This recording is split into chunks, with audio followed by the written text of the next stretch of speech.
यसमा झरना मात्रै होइन कि यो नहर हो, चन्द्रनहर भन्छ।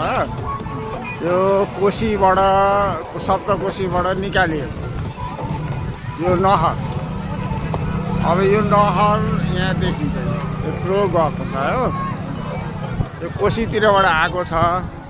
यसको विशेषता चाहिँ के हो भने तलबाट खोला बगेको छ, बुढी खोला तलबाट चाहिँ खोला छ, यो माथिबाट नहर छ। यो इन्जिनियरिङ पञ्चायतकालमै राणाकालमै बनेको। यो राणाकालमै बनेको, तलबाट खोला, यो खोलाको पानी हो।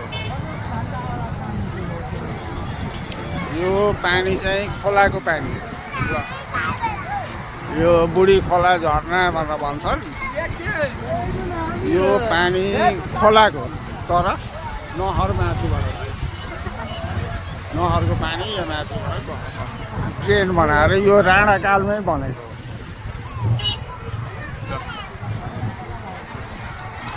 अब गर्मीमा त झन् अझ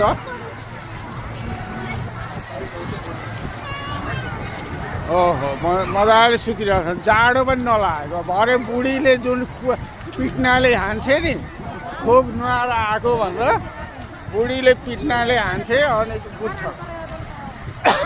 ल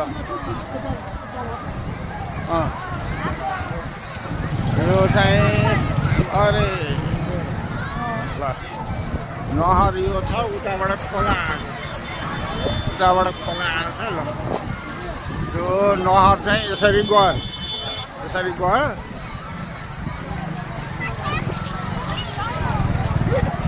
ल